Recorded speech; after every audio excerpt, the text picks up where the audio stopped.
In today's video I have one really bad news. I also have one really good news, but the main thing that we will do, I want to move Hysterocrates gigas babies out of this enclosure into a bigger one. Yeah.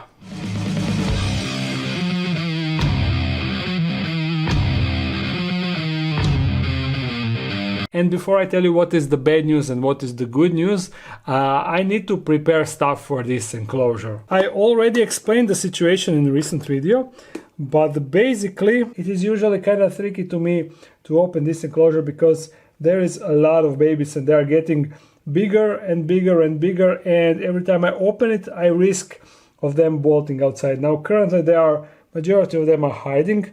I have no idea how many are inside. I really want to figure that out, and I was thinking how to do this, because most likely when I will try to pull this cork bark outside, all the babies will probably just start running around in every direction, and that can be really problematic because, you know, they can just go everywhere and I wouldn't be able to stop that. So I was thinking, how can I do this? How can I prevent that from happening? And I think that I have an idea. Let me explain. I have this tub, and you know, I usually do rehouses in it because when spider goes outside of the enclosure and bolts into a random direction, usually they come to the edge of this tub and they just stop or go maybe in the corner. But of course sometimes they will climb it and go outside, and that is the thing that I'm trying to avoid. So I was thinking it would be awesome if this surface would be unclimbable, and you know, I used to rehouse slings inside of the smaller tub, and I had talcum powder on the edges of the enclosure. That thing also prevented small spiders, small slings to climb the plastic, because as soon as they would touch the talcum powder, they would just fall down.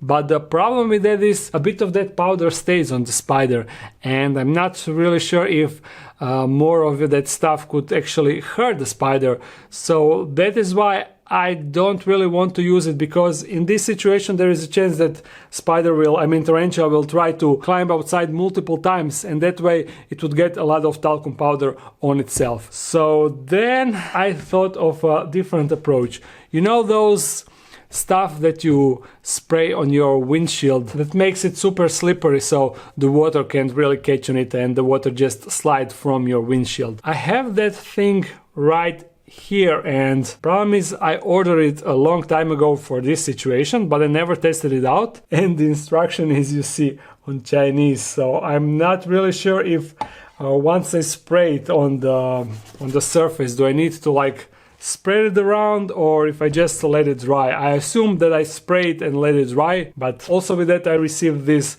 microfiber how do you call this, a cleaning thing. Now I don't know if that is to clean the surface or do I apply it with that. Most likely to apply it, right? Anyhow, I want to do that right now. I want to apply it on the surface, and then I will let it dry, and then I will tell you the bad news and good news. Let me just clean the surface. I'm just gonna rub everything like this, and now to apply this.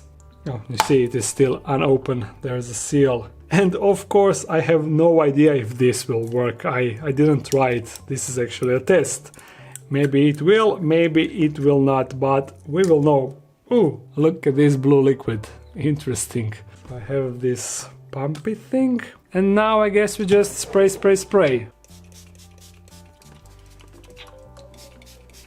And now again the fabric. I have no idea if this is how it should be done. I remember that I can check the listing on the eBay, and yeah, I was correct. I sprayed and I just scrubbed it down with this. But it says that it's hydrophobic, so there is a good chance that this won't work. Now, as this dries, I can tell you, I can show you the bad news. And it is really bad and sad. And you know what's up whenever I start talking like this, right? Right. In this beautifully webbed up enclosure we had linothele and megatheloides. It is not a tarantula, it is some different species of a spider. And as you see, the situation is looking pretty grim. Yeah, she died. This is how I found her, and I'm hoping to say out of old age, because she is huge. She is really big for the spider of this type. But stuff that I don't really like, you see, there are these moist parts that look like some dirty water, but this is something that came out of her, and you can also see that around her there is like some sort of moist stain, like there was something wrong with her. And it is definitely not dehydration. You can see that her abdomen is fairly large for this species. Also, just by the position of her legs, you can see that she wasn't dehydrated. I still didn't try to move her because I wanted to do that on the video. Maybe that will tell us more. And in case you can hear that noise from outside, there is some sort of party going on, so yeah, sorry about that. That is if you can hear it anyway. So let's try and flip her over. Oh yeah, there is definitely something fishy going on around here. What is this? Oh, she's actually stuck to the web. Whoa. Oh, you see? Oh, this is nasty. I really don't know what happened here, but now it definitely doesn't look like death from an old age. There was definitely some sort of a problem with her, but I have no idea what happened. You see that stain? Some sort of liquid came out of her, really, really nasty liquid, and I'm not really sure if that came from her mouth or... yeah, it most likely came from mouth. I don't see any other possible way. If you have any idea what happened here, let me know in the comments. I will be checking them out. But that's it, and it really sucks. I mean, whenever a tarantula or any animal dies, it always sucks. But what sucks the most when it comes to this species, what she did to this enclosure is magnificent, and this is something what I envisioned for a Monocenthropus balfouri enclosure. I was hoping that they will do something similar, but that didn't happen. It seemed that I should have housed her in that huge 360 enclosure and that she would web the entire enclosure up. But unfortunately now we can't even do that, even if I want to. I need to get another one, definitely, and maybe a bit smaller so it lives for long. But she definitely had some issue going on. If only I could know what. And what is this? Whoa, this is huge mite, right? It looks like it. Oh, this is so nasty and so unfortunate.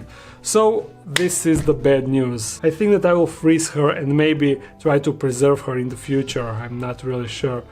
But yeah, I'm gonna do that later after the video. Now we are going to, I will tell you the good news, because there is a good news also. Tliltocatl vagans babies are inside of this cup. And let me show you what happened. They are actually molting as we speak. Some are molting, some molted like this little fella, and the majority will molt soon. You see how black all of them are. So yes, now they will look like a proper tarantula sling and will be ready for a separation. Look at this cute fella. They look just like Annie's babies, the Tliltocatl ovipilosum. And that is awesome. Woo! I am so glad that this is successful, and you see, I'm raising them the same as I raised the Caribena versicolor slings. The same way, and they are just fine. They don't have any problems. I didn't spot anyone died or anything like that. This method of raising tarantula slings, it really works, but I'm not sure why it failed when it came to Caribena versicolor slings. That was just unfortunate. Now it is time to figure out if the thing works.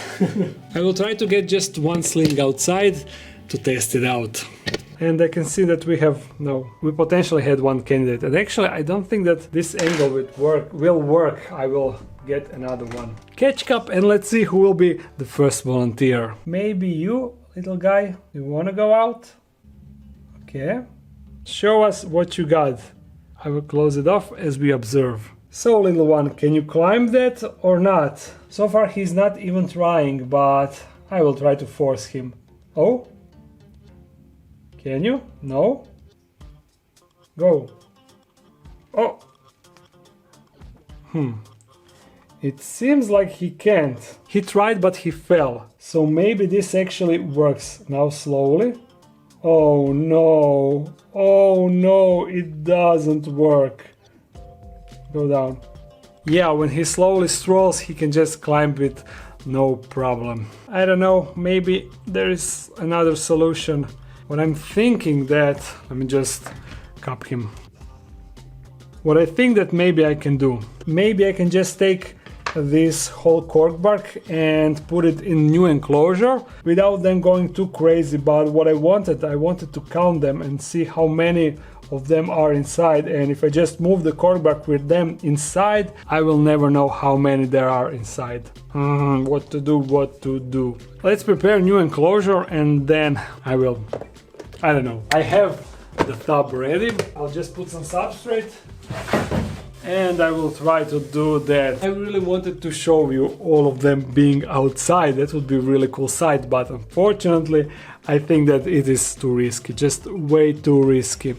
Get this little guy there. Oh. No. Okay, chill.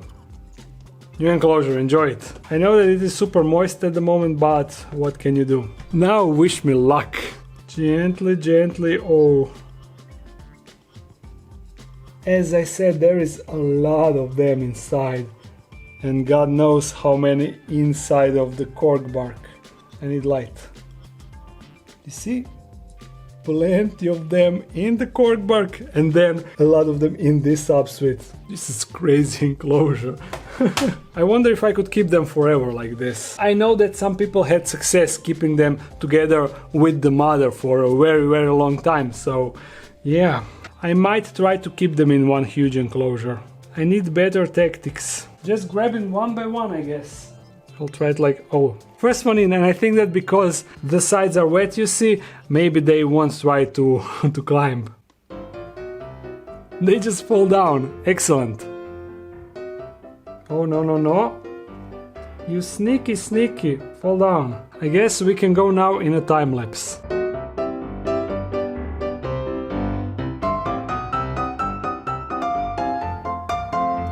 Oh, escapee. Here you go. Oh, another one. Why are you running? In you go. Now chill.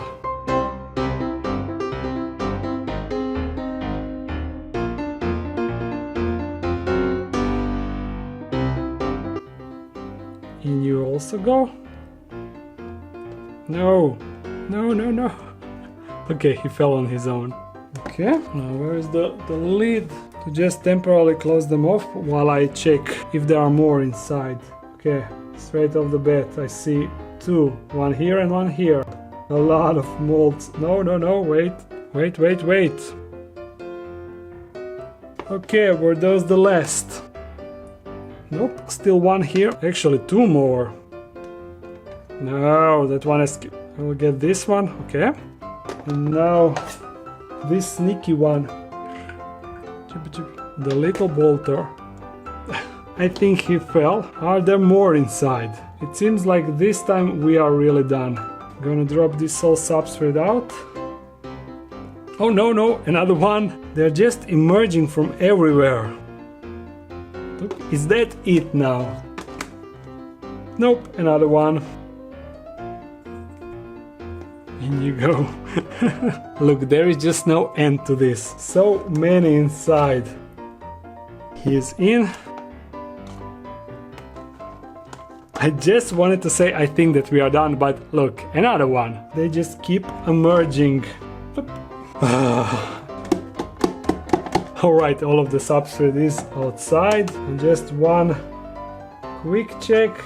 And we are done. Now, honestly, at start I was counting how many I am dropping inside, but like halfway in I just lost my count. So I will just count them during the editing process of this video and write it down here how many I added to the enclosure. But you need to be aware that there was still a lot of them in the cork bark, so we can't really know how many there actually are. We just can't know that. But this for now is over. Once again, they will make a lot of tunnels inside of that enclosure. And as I said, I would really, if it's possible, I would really try to potentially keep as many as I can inside of that same enclosure. I mean, not inside of that, but in the future in bigger enclosure. Okay, maybe not all, but like 20 of them, 20-ish maybe. But I really don't know. We will see what the time will tell. Yeah, I think that we are done here. So